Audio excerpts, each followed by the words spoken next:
Hola, tengan buenas tardes. Espero que hayan tenido un buen provecho.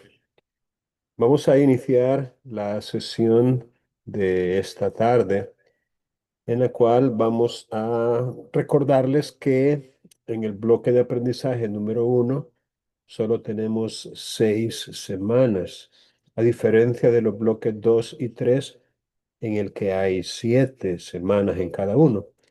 Eso significa que en las semanas 2, 4 y 6 hay actividades evaluadas en la última sesión.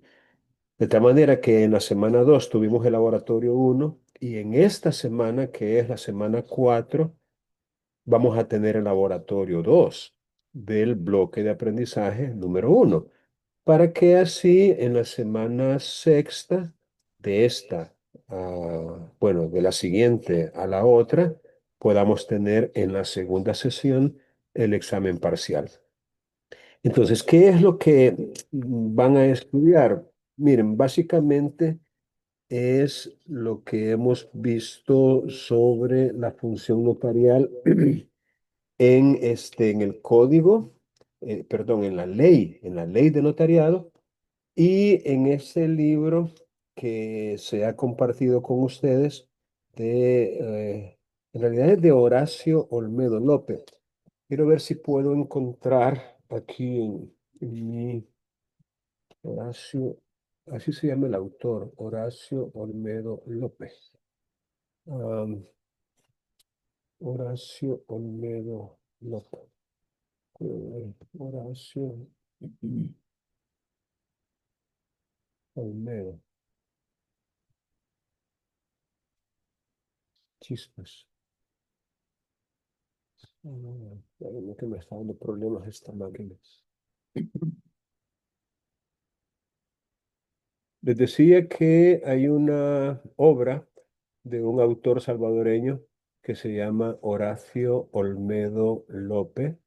Este autor ha escrito sobre el derecho notarial y algunos han tomado como fundamento de esas explicaciones otro tipo de obras, siempre sobre el derecho notarial. Pero lo que nos interesa es lo que se explica en las primeras páginas.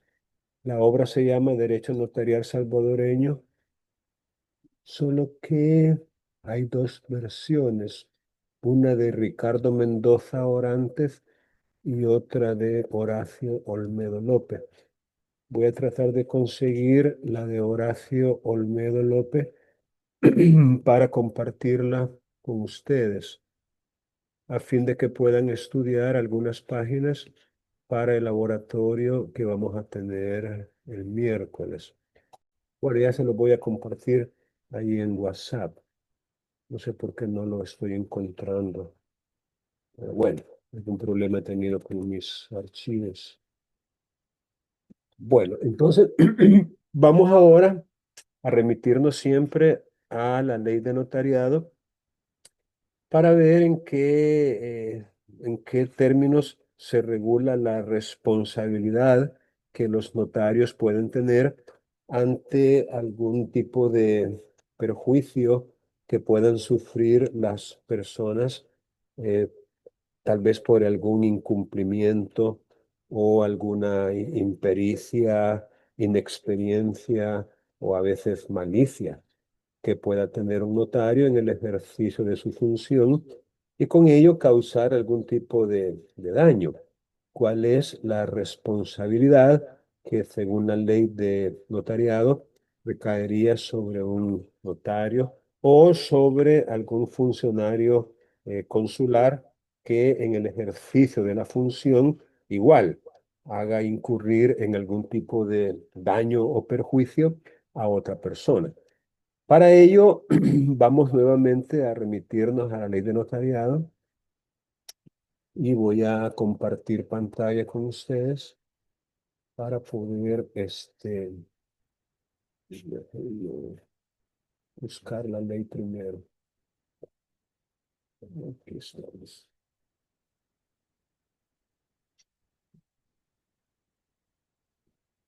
Ok. Ley de notariados.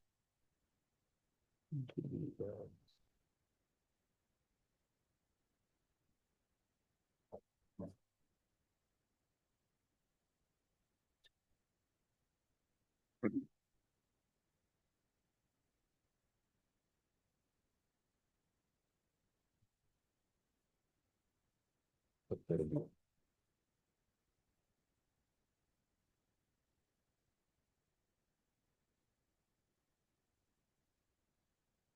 Aquí está, ley de notariado. Ok, voy entonces a compartir pantalla con ustedes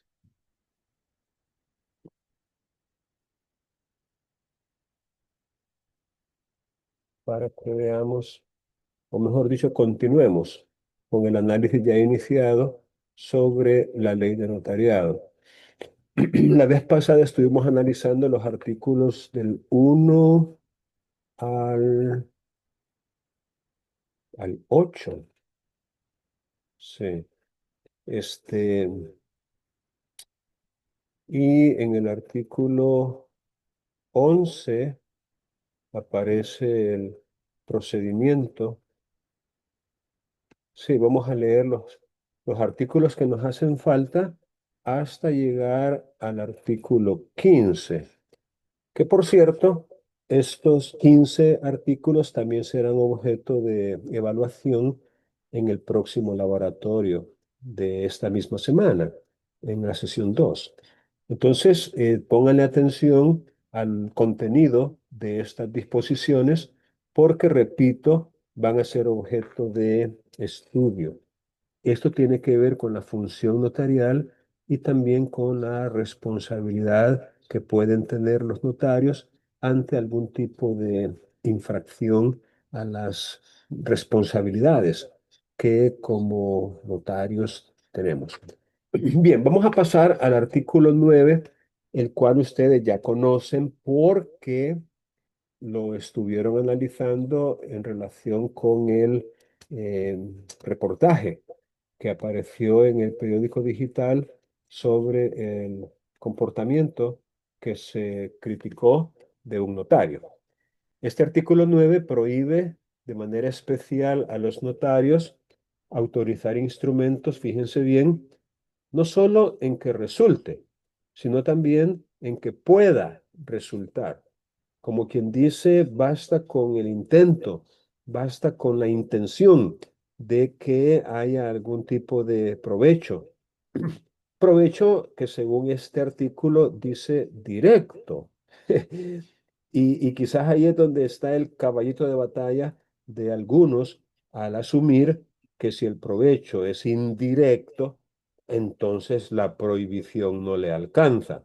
Eh, Obviamente habría que discutir y analizar eso, pero en mi opinión, en el caso analizado en la primera sesión, el provecho efectivamente es directo, pues, o sea, no podemos nosotros decir válidamente que como el adquirente es una sociedad, entonces yo allí no tengo vela. No es cierto, no es cierto, porque si yo tengo un porcentaje alto de las acciones, el provecho es directo, pues no creo yo que haya modo de ocultar eso. Bueno, lo importante es saber que existe pues una prohibición de carácter especial para los notarios en el sentido de no autorizar instrumentos en que resulte o pueda resultar algún provecho directo. Y aquí menciona algunos familiares, no solamente el notario en sí, sino también algunos familiares, como lo son sus parientes dentro del cuarto grado civil de consanguinidad o segundo de afinidad. La vez pasada, creo yo que en la sesión presencial estuvimos discutiendo cómo es que se determina el grado de parentesco, cómo es que podemos de generación en generación, a partir de subir o bajar hasta un tronco común, más bien subir hasta un tronco común y luego bajar, podemos determinar los grados de parentesco que puede existir entre dos personas. Ojalá que a ustedes les haya quedado claro porque vamos a tratar de abordar uno o dos casos hipotéticos para que ustedes determinen si se encuentra o no dentro de esos grados que la ley prohíbe y sanciona con nulidad el otorgamiento de un instrumento. Y también incluye al cónyuge. Recuerden que entre una persona y su cónyuge, en realidad parentesco no hay. O sea, legalmente hablando, en puridad, no son parientes entre sí, son cónyuges. Bueno, dicho eso, hay una especie de salvedad o de excepción a esa regla o a esa prohibición. Y es que el testamento un notario sí lo puede otorgar por sí y ante sí, como quien dice su propio testamento. Obviamente tiene que cumplir con las formalidades que la ley exige para la validez de ese testamento, como lo son la presencia de testigos, que tiene que ser en una escritura matriz, es decir, en escritura en instrumento público, pero en la matriz, o sea, en el protocolo, pues y que dependiendo el tipo de testamento que sea, si es abierto o si es cerrado, tendría que ser tres o cinco testigos. Es decir, tiene que haber testigos instrumentales para la validez de ese testamento. También dice que podrán por sí y ante sí conferir poderes. Aquí habla de poderes en forma amplia, es un término bastante genérico, lo que significa que puede ser un poder general o puede ser un poder especial, puede ser un poder judicial o puede ser administrativo, puede ser incluso un poder general con cláusula especial, es decir, cualquier clase de poder siempre y cuando se trate de facultades que se puedan delegar. Porque obviamente recuerden que hay ciertas facultades que son indelegables, como por ejemplo la facultad de testar es indelegable. No se puede conferir poder para que una persona haga un testamento en nombre y representación de otra. El testamento es un acto personalísimo que requiere obviamente que sea el propio testador el que lo otorgue. Y así a lo mejor podamos encontrar algún otro acto que siendo indelegable no podría conferirse un poder. Entonces, eso se aplica, por supuesto, a esta facultad que el notario tiene de conferir poderes, siempre y cuando las facultades que confiere no se puedan delegar. Si se pueden delegar, no hay ningún problema.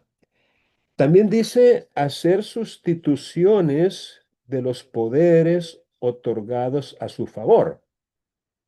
Y miren qué anacrónico en la forma que indica el artículo 110 PR.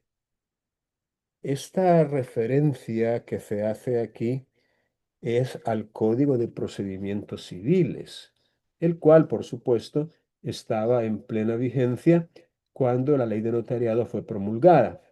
Pero ahora que el Código de Procedimientos Civiles ha sido derogado, resulta hasta bochornoso que todavía aparezca esta referencia aquí de un artículo, de un código que ya no está vigente. Y que conste que la ley de notariado no es tan extensa ni tan complicada como para decir, uy, no nos fijamos, no nos dimos cuenta de que estaba esa referencia allí. Acaban de estar trabajando con reformas importantes a la ley de notariado, y estoy hablando de los legisladores, y qué les hubiera costado hacer una revisión más integral a efecto de hacer reformas un poco más congruentes con nuestra actual realidad. Pero bueno, el punto aquí, y se lo voy a explicar de esta manera. Supongamos que usted es abogado y notario. Repito, abogado y notario. Recuerden, una persona puede ser abogada solamente y no ser notario. de tal suerte que es como un grado más, un nivel más en su formación profesional. Abogado, pero no notario, pero también podría ser abogado y notario. Todo notario es abogado, porque para ser notario se necesita ser abogado, ya lo vimos en uno de los artículos estudiados la semana anterior. Para ser notario se requiere ser abogado, de tal suerte que todo notario es abogado. Pero no todo abogado es notario. Obviamente, algunos no porque no quieren o porque no pueden, pero se quedan siendo abogados solamente, o incluso podríamos encontrar a abogados que a lo mejor han sido inhabilitados o incapacitados o suspendidos para el ejercicio, y mientras dure esa situación serán únicamente abogados, lo que significa que no podrán ejercer el notariado. Pero mi punto aquí es de que en el ejemplo, usted es abogado y notario, tiene su libro de protocolo vigente, activo, y llega a su oficina un, voy a decirlo, un cliente, es decir, una persona a la cual usted representa o va a representar como abogado, un cliente suyo porque usted es abogado. Entonces, le plantea una situación, un caso, un litigio, un problema que tiene, y decide, después de analizar el asunto y de pactar los honorarios y todo lo demás, decide contratarlo a usted como abogado. Y una de las primeras acciones o tareas que debe tener es la de conferirle un poder judicial para que usted le represente en ese litigio que podría estar por iniciar o podría ya estar iniciado.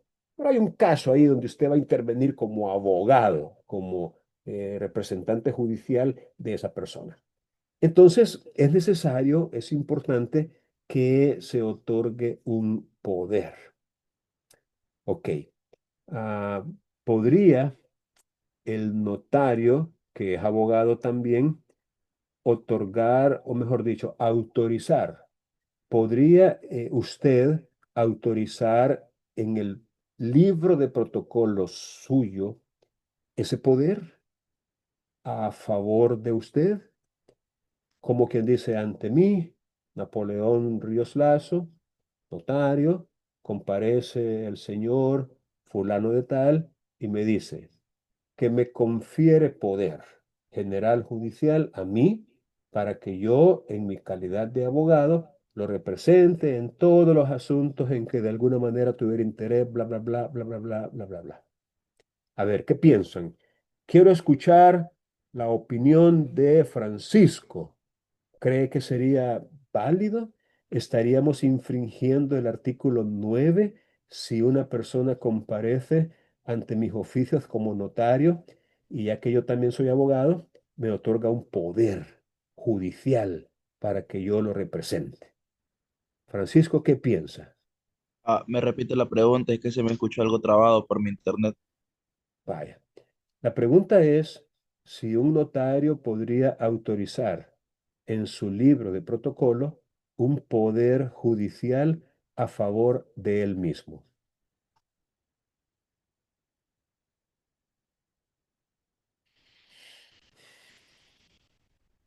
Si un notario podría ejercer un poder a favor de él mismo, Autorizar en su pues libro de autorizar, protocolo. pues bueno, así tirando ya, como dice, a al sentido común, pues a lo que uno ha como aprendido, pues yo tendría entendido que no, porque pues un notario debe ser imparcial, ¿verdad? O sea, no, digamos, ¿cómo se llama? Si él estuviera autorizando un poder a su favor, estaría actuando, pues se estaría beneficiando del acto, ¿verdad?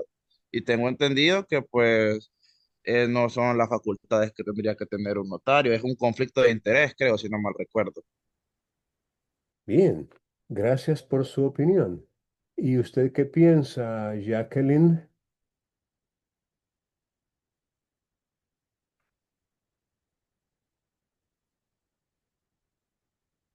Jacqueline Velázquez. ¿Qué piensa usted? Hola, Silly. Hola. ¿Podría repetirme la pregunta, por favor? Va, miren, la voy a repetir, pero solo una vez, porque ya la había formulado. Luego viene Francisco y me dice que la repita, y luego viene usted y me dice que la repita, y si le pregunto a cada uno, la voy a repetir cada vez, pero hay que estar atentos, ¿no? Mire, Jacqueline, la pregunta es si ante los oficios de un notario, éste podría autorizar un poder judicial a su favor, a favor de él, como notario que, como abogado que es, eh, la persona otorga un poder a favor de él como abogado que es y se autoriza en su propio libro de protocolo. Muchas gracias, Lili, por repetirla. Y pues yo digo que sí, ya lo que menciona el artículo 9 de la ley de notariado. Eso. Vamos a ver, amplíe un poquito su respuesta que no me quedó muy claro. Mencionó el artículo 9, pero me pareció que dijo que sí, pero me gustaría que ampliara su respuesta.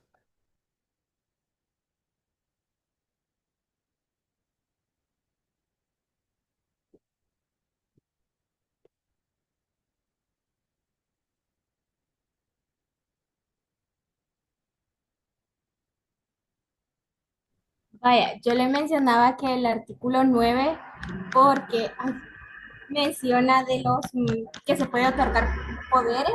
No sé si me escuchan. Sí, le escuchamos muy bien. Vaya, que se puede otorgar poderes ante sí y por sí mismo. Eso. Muy bien, Jacqueline. Muy bien. Sin embargo, le voy a explicar la diferencia. Una cosa es que, por ejemplo, yo soy notario, soy abogado, pero digamos que tengo un conflicto yo. O sea, a mí me están demandando, por ejemplo, o yo voy a demandar. Entonces tengo un mi amigo que yo lo considero un muy buen abogado y quiero que él me represente en un caso en donde yo soy parte. Pero a pesar de que soy abogado, yo no quiero representarme a mí mismo, sino que quiero que otro abogado me represente en ese proceso. Entonces vengo yo y en mi libro de protocolo, ante mí y por mí, otorgo un poder general judicial a favor del licenciado fulano de tal. Y vengo yo al final y firmo, yo solito, yo firmo. Eso es ante mí y por mí. Y estoy confiriendo un poder a favor de un abogado de mi elección. Ese es un caso. Ese es el caso que según la ley de notariado, artículo 9, está permitido. ¿Ya? Pero el caso que le estoy planteando es diferente. Es diferente. Fíjese bien el caso que le estoy planteando. Yo soy el que va a intervenir en el litigio, en el caso. Yo soy el que va a representar a un cliente mío. El cliente me ha buscado a mí para que yo lo represente en el juicio. Necesito un poder otorgado por ese cliente a mi favor. Entonces digo yo, como yo soy notario, ¿para qué lo voy a mandar donde otro notario si yo lo puedo hacer? Entonces vengo yo y en mi libro de protocolo hago comparecer a mi cliente quien me dice que me otorga un poder a mí. En el primer caso, yo no voy a actuar en el proceso, va a actuar el abogado al cual yo le estoy dando poder. En este otro caso es diferente. Mi cliente me está dando poder a mí en mi propio libro de protocolo. Esto último es lo que estamos cuestionando si se puede o no. A ver, Natalie, ¿qué piensa usted?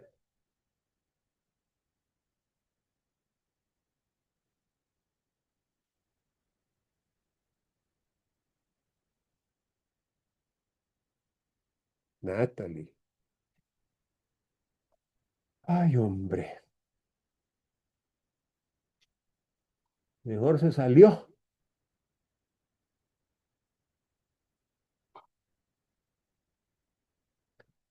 Fanny, su opinión, por favor.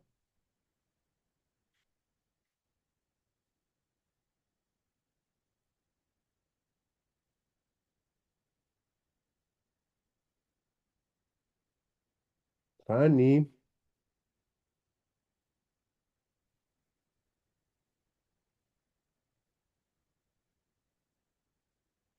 Qué barbaridad. Voy a tener que sacarla de la sesión porque aparentemente no está en la sesión. Gabriela, su opinión, por favor.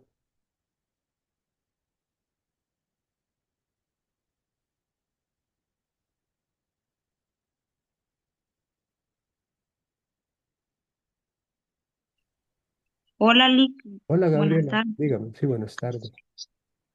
Bueno, con respecto a la pregunta, yo considero que no se puede otorgar pues, un poder para sí mismo, ¿verdad?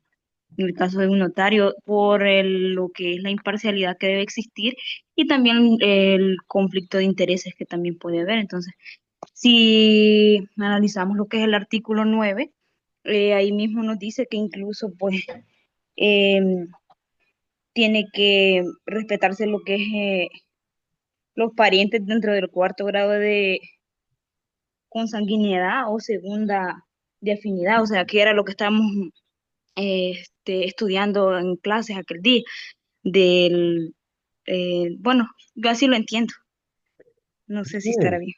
muy bien, muy bien. Gracias. Fíjense que me parece muy atinada su respuesta, coincide con lo que nos había dicho Francisco previamente, ¿verdad?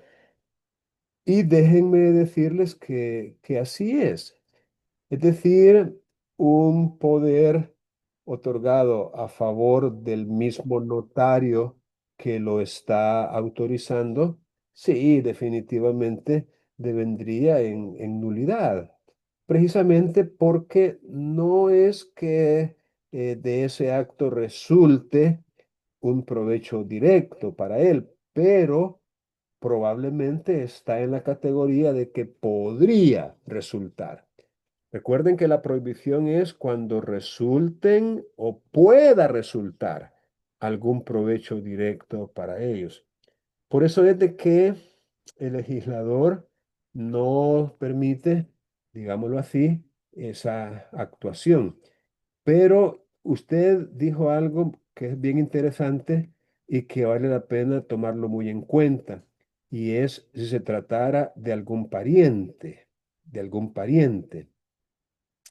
Ah, fíjense que un notario puede por sí y ante sí conferir poderes. Puede por sí y ante sí conferir poderes, que es lo que ya les expliqué. Yo tengo un mi litigio por ahí, yo soy parte o seré parte en ese litigio y a pesar de que soy abogado, no quiero intervenir por mí mismo en ese proceso, sino que delego facultades judiciales a un colega, a un abogado, al cual yo aprecio y estimo y confío en él, para que me represente. Ahí no hay ningún problema. Yo puedo perfectamente en mi propio protocolo autorizar y otorgar, porque yo soy por mí y ante mí el otorgante. Nadie más comparece, solo yo, y solo yo firmo esa escritura. Yo estoy confiriendo un poder a un abogado. Eso se puede hacer y es perfectamente válido. Lo que no se podría es lo que estábamos analizando, ¿verdad? Que yo tengo un cliente que quiere que yo lo represente y en mi propio libro no puedo que autorizar un poder que él me confiere a mí mismo. Ok. Pero imagínense que yo tengo un hijo o una hermana o un tío o mi cónyuge y ellos son los que tienen un problema. Ellos son los que tienen un litigio, un caso en el cual ellos son o serán parte. Y ellos quieren delegar facultades judiciales en un abogado por medio de un poder. Entonces viene mi hija, viene mi hijo, viene mi hermano, viene mi tío, viene mi sobrino y me buscan a mí, ya que saben que soy notario, viene mi cónyuge y ante mis oficios, ese familiar otorga el poder a favor de un abogado que no es familia, un abogado distinto, un abogado de confianza. Y eso se podría. Ese otro sería válido o también sería nulo. A ver, Mario Segovia, Mario Quintanilla, Eva, Quintanilla Segovia. ¿Qué piensa usted?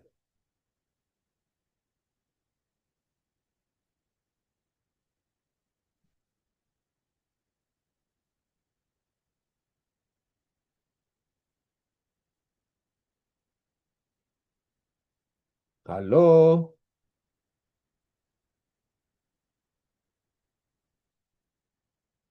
Como que se está convirtiendo en la regla, que están y no están al mismo tiempo. Bueno, lo que voy a hacer es que lo voy a remover por completo, ni siquiera lo voy a poner en el waiting room. Removerlo. No lo vamos a reportar por el momento. Vamos a ver, Fernando Robles. ¿Escuchó el caso, Fernando?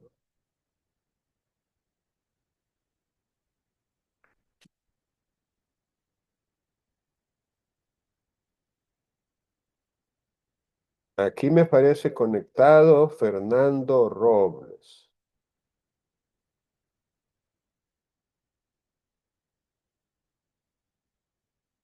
Bueno, ahí nos vemos en otra ocasión.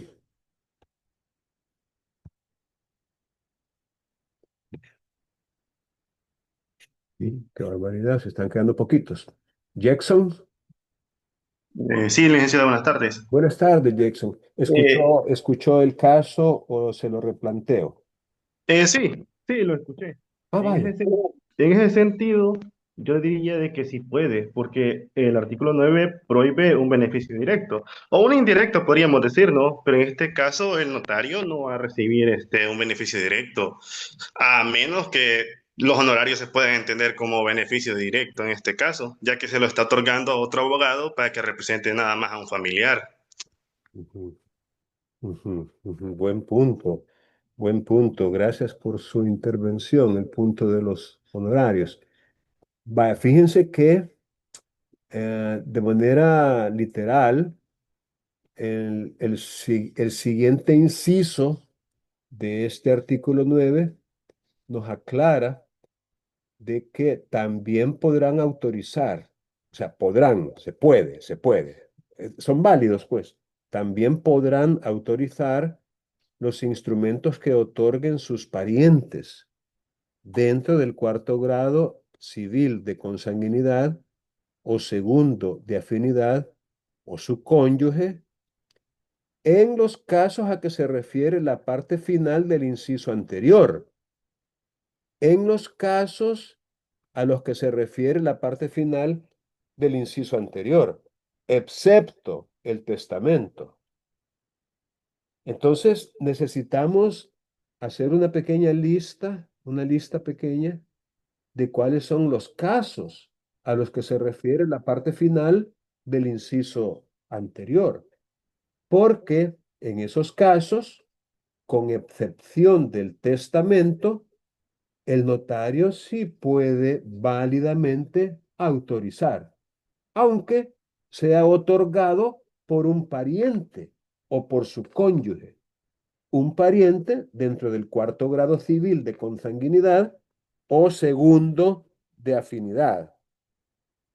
En otras palabras, ojo, no es lo mismo que se otorgue a favor de un pariente o cónyuge a que se otorgue por un pariente o cónyuge. Repito, como en el caso del poder, no es lo mismo que se otorgue por mí a favor de otro, a que se otorgue a favor mío por otro. ¿Me estoy explicando? Repito, no es lo mismo que un poder se otorgue o sea, yo lo otorgo como notario a favor de otro, a que otro lo otorgue a mi favor. Son cosas diferentes.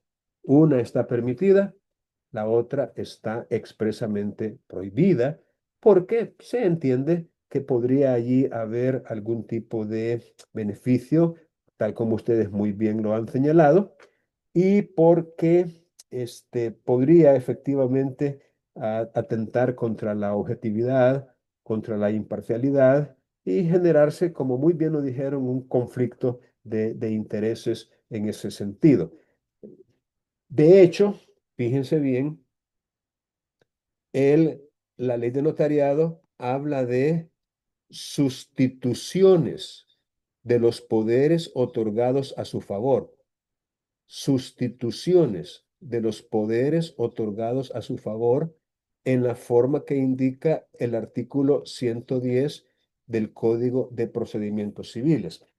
Fíjense lo que les voy a explicar y tomen nota tanto en sus cuadernos como en sus mentes, que a veces el legislador hace referencia, como en este caso, a normas que han sido derogadas, a normas que ya no son ley vigente, a normas que ya están caducadas en el tiempo y que por ende ya no tienen una aplicación práctica, como en este caso, el artículo 110 del Código de Procedimientos Civiles.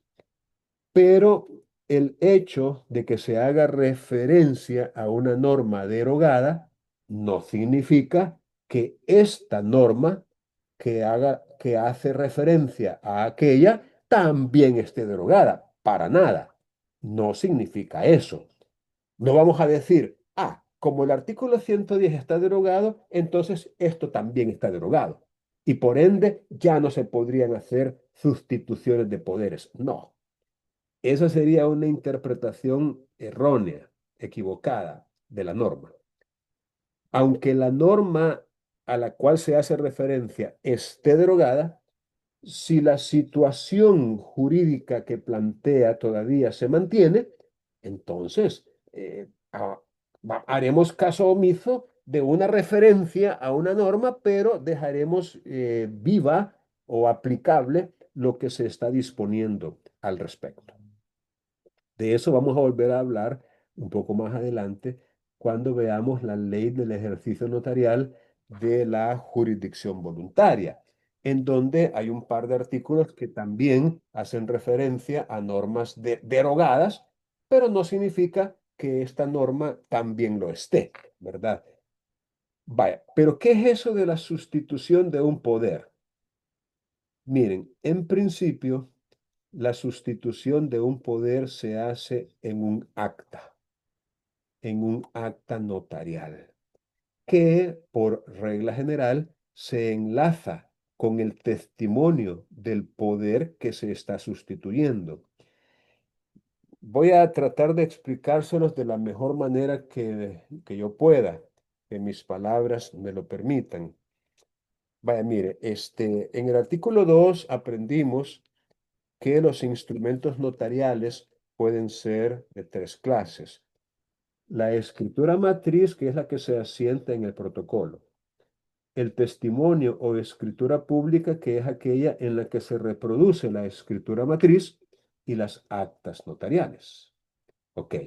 En este ejemplo que les voy a dar ahorita, vamos a ver manifestación de cada uno de estos tres instrumentos, de la matriz, de la escritura pública y de un acta. En este sentido, llega ante los oficios de la notaria María Vázquez Peña, es un nombre inventado por mí, si coincide con otro, pues mala suerte, es casualidad. Llega ante los oficios de ese notario una persona y fíjense bien, otorga un poder a mi favor, a mi favor. Ok. Ese otorgamiento se hace en escritura matriz, es decir, el poder se escribe en el protocolo, en la escritura matriz. Allí es donde constan las firmas originales de la persona que dio el poder y de la notario. En la matriz, en esas hojas de papel sellado, especialmente fabricado para protocolo, y ahí es donde se imprime el texto de la escritura matriz y se firma por la poderdante y por la notario autorizante. Esa matriz no se le entrega bajo ningún concepto a nadie. Eso forma parte de un libro de protocolo que en su momento va a ser empastado y almacenado, guardado por los siglos de los siglos. Eso no se le entrega, la matriz no se le entrega a nadie. Ese libro de protocolo tiene que ser custodiado por el notario como quien cuida un tesoro. ¿Qué es entonces lo que se le va a entregar a quien corresponda? ¿Qué es lo que se le va a entregar, en este caso, al apoderado? O sea, a mi persona. Ojo, un testimonio. Una reproducción literal de la escritura matriz. Un testimonio o escritura pública. Ese testimonio o escritura pública es una fotocopia. Es una fotocopia de la escritura matriz que lleva una razón de en qué libro, bajo qué folios, en qué fecha y a quién se le va a entregar. Una razón que le llamamos razón de pasó ante mí. Así le llamamos, razón de pasó ante mí, que es la razón o el fragmento o el párrafo que indica que se trata de un testimonio. Ese testimonio es sellado y firmado por la notario. Ese va en papel, es fotocopia, una fotocopia de la matriz, en papel bond, papel simple. Y se le pone una carátula de cartón o de cartulina para protegerlo. Ese es el testimonio. Esa carátula o cartulina, como folder, lleva ahí unas palabras indicativas de lo que se trata. Yo creo que todos ustedes han visto alguna vez en su vida un testimonio, o sea, una escritura pública. Ese es el que se le entrega, en este caso, al abogado a quien se le dio el poder. Pero resulta, fíjense bien, resulta que este abogado, que también es notario, porque para que se dé esta sustitución, tendría que ser notario también, el abogado, tendría que ser notario. Entonces, digamos que este abogado y notario, a quien se le dio el poder, por alguna razón no lo puede ejercer, no lo puede ejercer, por la razón que sea, ya sea porque no tiene tiempo o porque no era el que originalmente estaba pensado que ejerciera esa función de abogado, por la razón que sea, él no lo puede ejercer. Entonces se da la figura de la sustitución del poder, tal como su nombre lo indica. Sustituir un poder es trasladar las facultades que le han delegado a otro abogado, a otra persona. En otras palabras, la sustitución de un poder equivale al reemplazo de un apoderado por otro, lo cual se da en acta notarial. Entonces, supongamos que el abogado a quien se le dio ese poder ya tiene en sus manos el testimonio de ese poder. Entonces viene y redacta un acta notarial. O sea, recuerden que él también tiene que ser notario. Para poder hacer esta sustitución, él tiene que ser necesariamente notario, porque en su calidad de notario es que va a hacer el acta de sustitución del poder. Y entonces elabora un acta a continuación del testimonio en la cual dice, en la ciudad de San Miguel, a las tantas horas de tal día, ante mí y por mí, y el nombre del notario, otorgo que el anterior poder general judicial que me fue conferido por la señora o por el señor fulano de tal, ante los oficios de la notario fulano de tal, a las tantas horas de tal día, lo sustituyo en todas y cada una de sus partes a favor de. Y entonces ahí es donde hace la sustitución del poder, que significa que esas facultades ya no las va a tener él, sino que se las está trasladando a otra persona mediante esa acta notarial. A eso se refiere esta parte cuando dice hacer sustituciones de los poderes otorgados a su favor.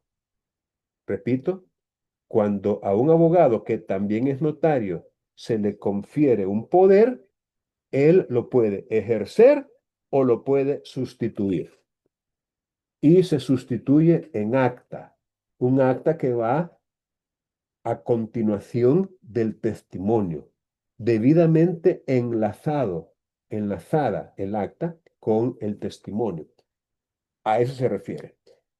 Ahora les voy a hacer una pregunta para ver si ustedes están poniendo atención. Digamos que se lo voy a escribir porque, que usted, puchica, mano.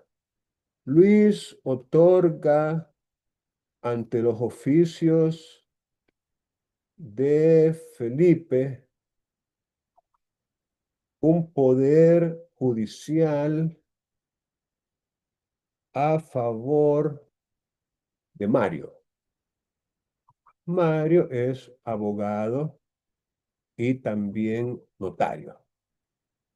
La pregunta, ¿podría Mario autorizar ante sí y por sí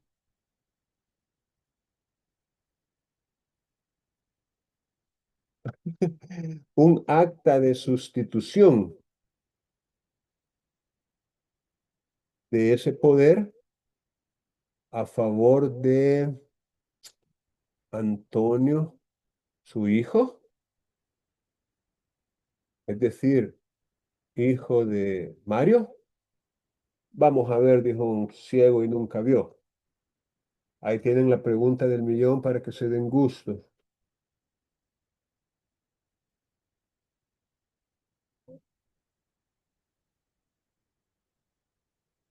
Este asunto, hombre. Ahí está. Vaya, ¿qué piensan?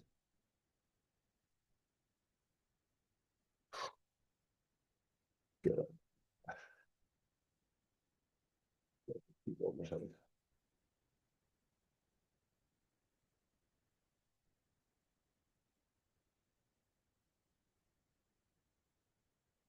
A ver, Entendería que sí, ahí lo está diciendo el propio artículo, que por sí y ante sí vaya. eh, Ya, puede hacer la sustitución. ya Luis Mario nos da su opinión al respecto, diciendo que sí y que el mismo artículo lo estaría permitiendo. Gracias, Luis Mario, por su opinión. Jenny. Y tenía una pregunta, solo por confirmar. Usted pues estaba explicando esto de la sustitución y me nació la duda solo por confirmar, para anotarlo bien. Hay que ser, perdón, es indispensable que el que se vaya a sustituir sea notario, ¿verdad? Solo por confirmar el dato. Oh, definitivamente. Recuerde Ok. que es un acta notarial hecha por mí y ante mí. Fulano de tal, notario. Entonces, si es abogado solamente, O si es un abogado que en ese momento no puede ejercer el notariado por alguna circunstancia de suspensión, inhabilitación, incapacidad, lo que sea, equivale a no ser notario. No podría. Tiene que ser notario en ejercicio, digámoslo así para mayor claridad. Un notario con todas las de la ley. Tiene que ser notario, necesariamente. Volvamos a la pregunta. Jenny, ¿qué opina usted en el caso que les puse ahí en WhatsApp?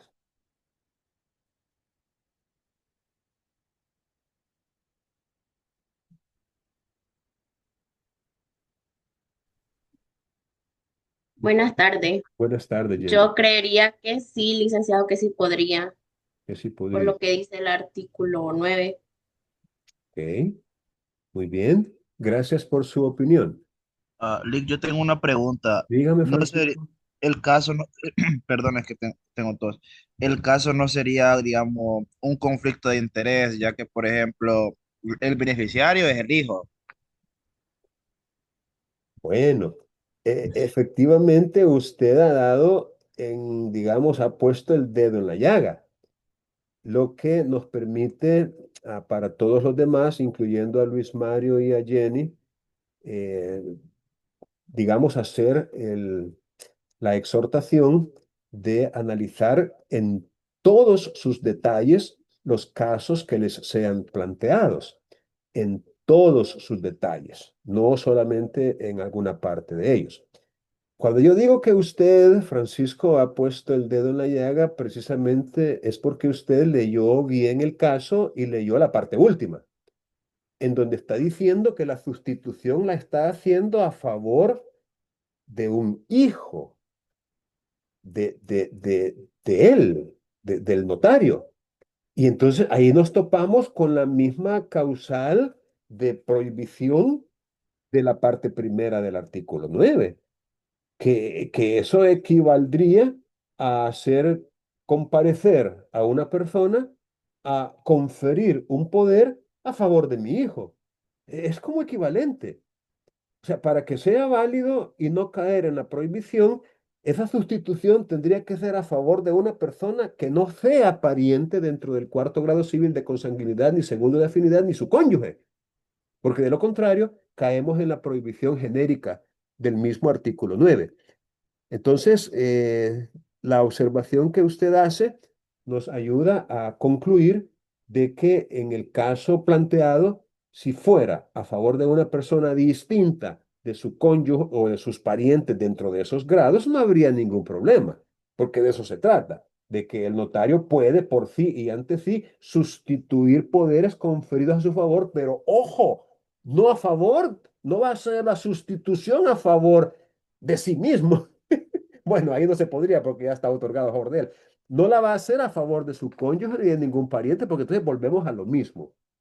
Así que, aprovechando el comentario que usted hizo vía aclaración, pues no, pues usted tiene razón y en ese caso no se podría.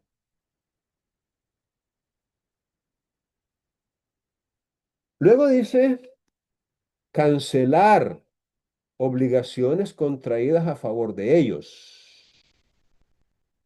Cancelar obligaciones contraídas a favor de ellos. Entendamos por cancelar, darlas por terminadas, darlas por extinguidas, darlas por cumplidas o por pagadas. O sea, cancelar no es que yo voy a ir a pagar, no, es que me pagaron a mí. Cancelar es que yo recibí un pago, estoy satisfecho con ese pago y ya no más lo voy a cobrar porque ya se me pagó, lo cancelo. O sea, es porque cancelar podría verse desde dos ópticas, ¿no? Desde, voy a cancelar una letra de cambio que tengo allá, la voy a pagar. No, en este caso, cancelar es que yo recibo el pago y por ende declaro extinguida la obligación. Fíjense bien, cancelar obligaciones contraídas a favor del notario. El notario es el acreedor. A mí, Roberto, me debe $1,000 y sea que me los pague o no, poco importa porque yo puedo renunciar al crédito, al derecho que tengo, pero vengo yo y redacto un documento en el cual diga, yo, Napoleón Ríos Lazo, notario, en esta fecha, otorgo o hago constar o declaro que he recibido a mi entera satisfacción por parte de Felipe el pago de una deuda que tenía conmigo de $1000 y en consecuencia cancelo totalmente la obligación. No hay ningún problema en que el notario lo haga ante sí, por sí y ante sí. ¿Por qué? Porque no se está generando ningún derecho a su favor, sino todo lo contrario, se está extinguiendo un derecho a su favor. Eso sí se permite, se puede, no hay problema. Que es diametralmente opuesto a autorizar un instrumento donde se hace constar que a él le deben. Yo no puedo, como notario, autorizar un instrumento en el cual diga, ante mí, Napoleón Ríos Lazo, notario, comparece la señora Margarita Fuentes y me dice que en esta fecha recibe de mi parte, de mi parte, la cantidad de $1000 y se obliga a pagármela dentro del plazo de 3 meses al interés del 2% mensual y con todas las demás condiciones. Eso no lo puedo hacer válidamente, porque en ese instrumento yo me estoy convirtiendo en acreedor de esa persona. Estoy haciendo nacer un derecho, haciéndolo nacer, que es diferente a que lo haga morir, a que lo cancele, a que lo extinga, a que lo dé por terminado. Son cosas diferentes. Entonces, si se trata de cancelar obligaciones contraídas a favor del notario, no hay ningún problema y es completamente válido. O autorizar los demás actos en que ellos solos se obligan. Fíjense bien el alcance de esta frasecita. Ellos solos se obligan. Miren, recuerden que hay contratos bilaterales y hay contratos unilaterales. Un contrato es unilateral cuando solo una de las partes se obliga y la otra no contrae obligación alguna.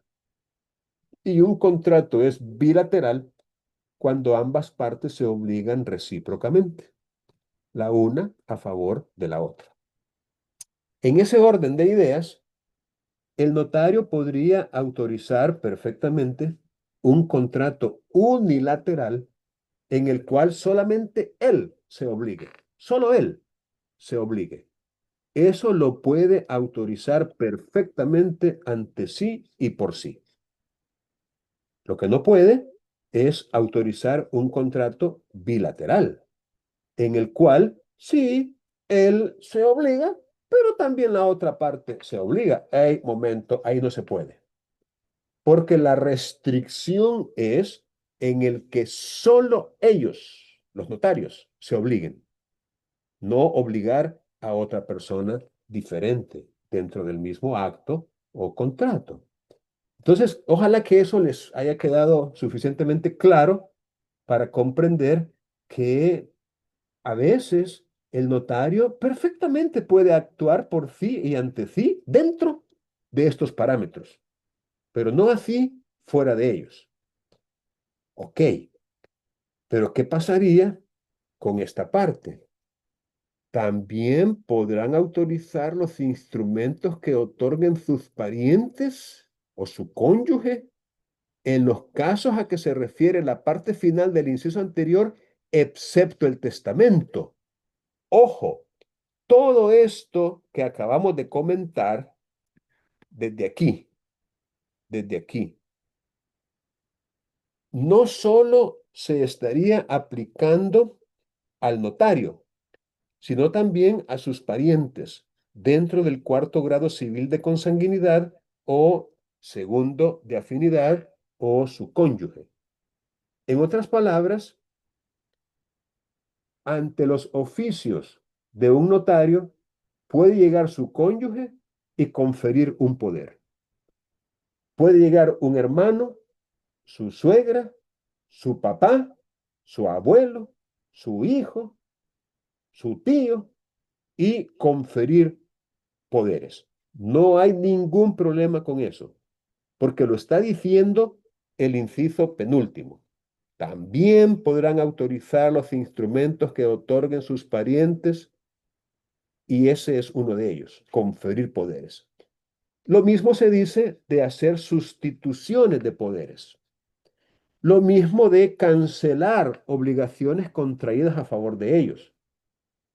Mi esposa es la acreedora de una su vecina por ahí y viene mi esposa ante mis oficios como notario. Ella es mi esposa. Lleva incluso mi apellido porque optó por llevarlo. Yo la hago comparecer ante mis oficios y me dice que por haber recibido a su entera satisfacción X suma de dinero, cancela la obligación que tenía su vecina para con ella. No hay ningún problema. Eso se puede hacer válidamente. O viene mi hijo y ante mis oficios me dice que en esta fecha ha recibido a su entera satisfacción $5,000 de parte del banco X y que en consecuencia se obliga a pagarlos dentro del plazo de X cantidad de meses o de años al interés de tal. Es decir, él solo se obliga. Mi hijo perfectamente lo puedo autorizar yo.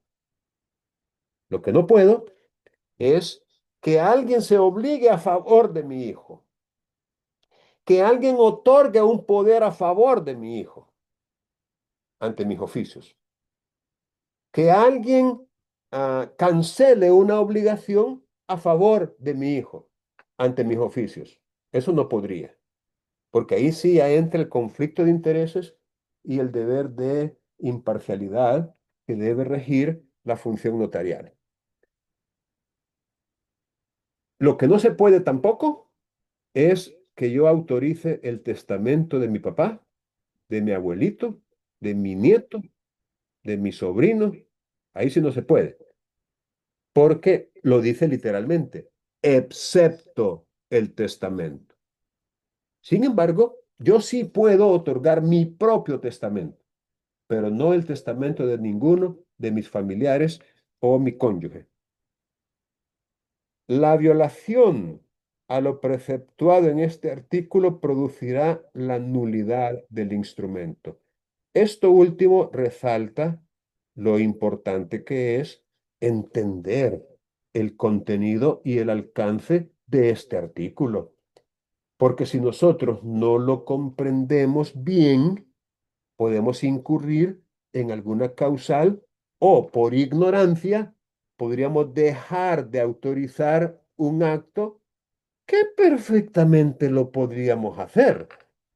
Pero no, que el artículo 9 que me lo prohíbe, que me lo impide, cuando a lo mejor no sea cierto. Repito, de ahí la importancia de comprender muy bien lo que este artículo significa. ¿Alguna pregunta en relación con el artículo 9 de la ley de notariado?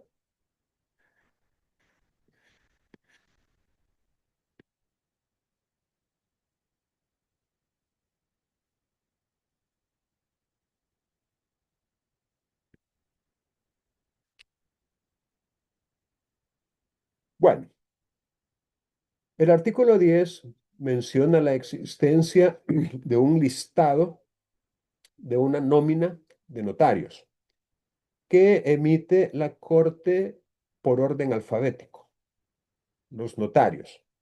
Dicha nómina se aumenta o se reduce según hayan más notarios autorizados como tales o haya notarios que han perdido la posibilidad de ejercer el notariado por alguna razón válida y previa, obviamente, resolución de la Corte. El artículo 11 nos da el procedimiento a seguir y otra vez, miren qué incongruencia. Este artículo 11 menciona al procurador de pobres. Qué tristeza, mano. ¿Cómo es posible, digo yo, que habiendo trabajado en la reforma de esta ley, se les pasen cositas como esta? Y es que, quizás ustedes no lo sepan, pero lo que ahora se llama Procuraduría General de la República, antes se llamaba Procuraduría General de Pobres. Y es porque desde su origen, esta oficina, esta dependencia estatal, tenía y todavía tiene en mira ayudar a personas de escasos recursos económicos o de difícil acceso a la justicia por discriminación o por la razón que sea. Y por eso se llamaba Procuraduría General de Pobres. Nombre que ya no va desde hace mucho tiempo. Ya dejó de llamarse así. Sin embargo, todavía tenemos resabios históricos de esa figura. Y por eso les digo que para mí resulta y da pena ajena el que todavía tengamos estos términos en leyes positivas y vigentes. Pero bueno, ni modo. Dice el artículo que en los casos de los artículos 6, 7 y 8, vamos a repasarlos. El 6 habla de la incapacidad, un término genérico que incluye la inhabilitación y la suspensión. Y digo que las incluye porque en el ordinal sexto aparece que son incapaces los que fueren inhabilitados o suspendidos. Entonces, la incapacidad es una figura genérica dentro de la cual encontramos las especies inhabilitación o suspensión. El artículo 7 nos habla de las causales de inhabilitación y el artículo 8 de las causales de suspensión.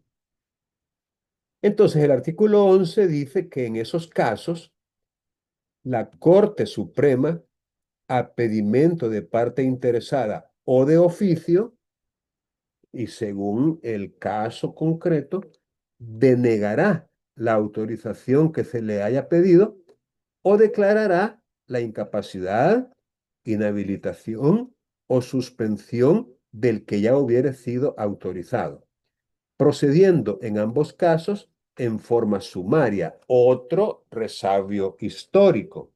En forma sumaria es una expresión que corresponde al Código de Procedimientos Civiles ya derogado y que ahora ya no cabe dentro de la terminología. Ni modo, en vista de esa omisión de reforma legislativa, debemos entender en forma expedita, en forma breve, en forma que no sea engorrosa o que no tenga una plenitud de trámites, sino que en forma más bien pronta, en forma sumaria, como que dice en forma expedita, sencilla, simple, pero no por ello vulnerando derechos, especialmente el derecho de contradicción y el derecho de audiencia. Es decir, no por ello se va a respetar el derecho que el notario tiene de ser oído.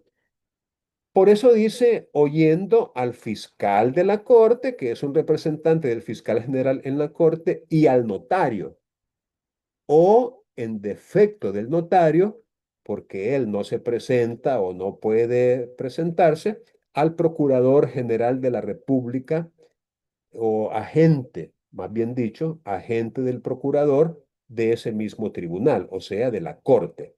En la corte hay delegados que son del fiscal general o, en su caso, del procurador general de la República, que están adscritos a la corte y que ellos son los que atienden estos requerimientos. Dice que la corte va a recoger de oficio las pruebas que fueren pertinentes y resolverá con solo la robustez moral de las que resulten del proceso. Este es otro resabio que tiene su fundamento en la Constitución, eso sí, por lo menos de esto podemos decir que es la Constitución la que tiene ese resabio. pero robustez moral. ¿Qué es eso? Es decir, resolverá con solo la robustez moral. Es un término totalmente impreciso, totalmente indeterminado. Es más, la misma categoría de moral ha sido cuestionada y la misma sala de lo constitucional ha indicado que ese término es un término demasiado relativo, demasiado subjetivo, porque lo que es moral para una persona podría no serlo para otra, y que eso depende hasta cierto punto del nivel de cultura que la sociedad tenga en un momento determinado. De tal suerte que la moral de hoy en día, 2026, no es la misma de 1960, ni la de 1980, ni la del 2000. ¿Por qué? Pues va evolucionando, lamentablemente a veces no para bien, sino para mal, aunque bien y mal también resultan ser términos relativamente indeterminados. Es decir, qué es lo bueno y qué es lo malo. No de puro gusto la Biblia dice, ay de aquellos que a lo bueno llaman malo y a lo malo llaman bueno, porque es tan fácil confundirlo y si uno no tiene principios firmes, se va con la corriente, pues, y le llama bueno a lo que no lo es o viceversa. Pero bien, dejemos eso y aquí el punto es de que si de los 15 magistrados, 8 ellos dicen, sí, hay que sancionarlo, sí, hay que suspenderlo, sí, hay que inhabilitarlo, aunque ellos sean más violadores que, o más ignorantes o más y quebrantadores de las normas, y la postre, ¿qué importa si ellos son los que tienen el poder? Así de sencillo. Robustez moral, bonito término, robustez moral. Robustez moral, ni modo, ahí está. Y así es como van a resolver. O sea, aquí sana crítica, no. Prueba tasada, tampoco. Íntima convicción, pues por ahí podría andar. Robustez moral es lo más que se le parece.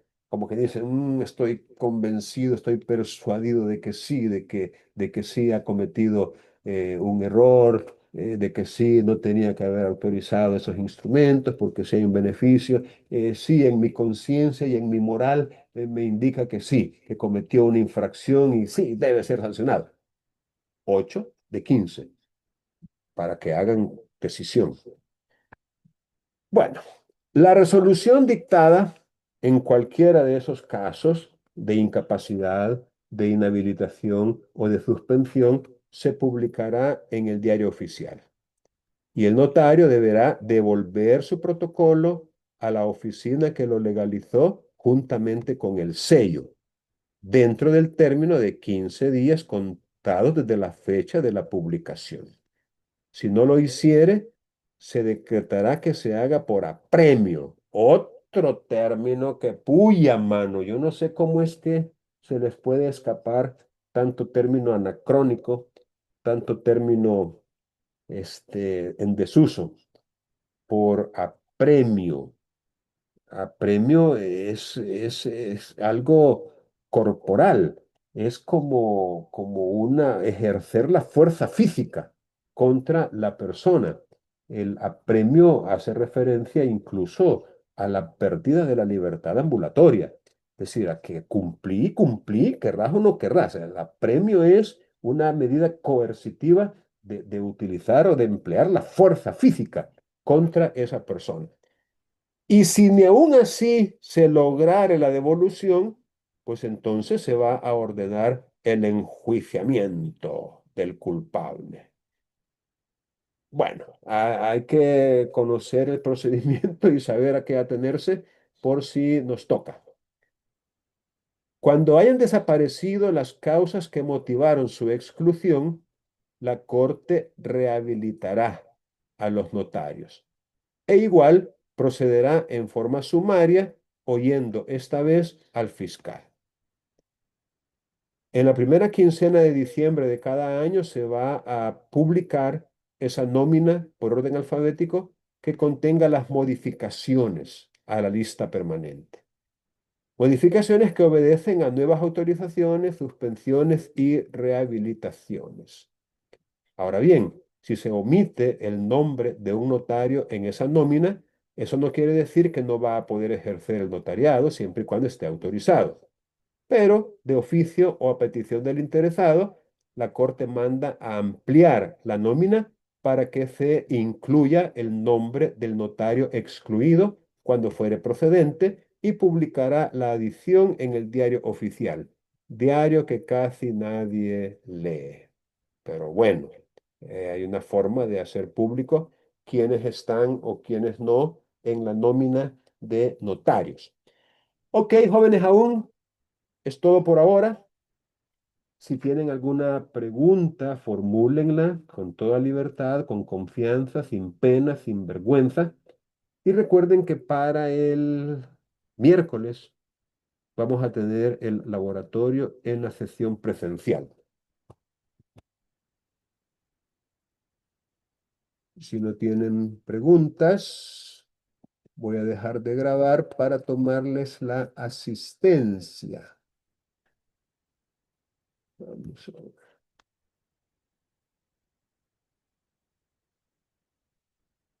Galán ustedes que no tienen preguntas. Vieran cómo preguntaba yo cuando estaba estudiando. Hasta mal caía por preguntón. Vamos a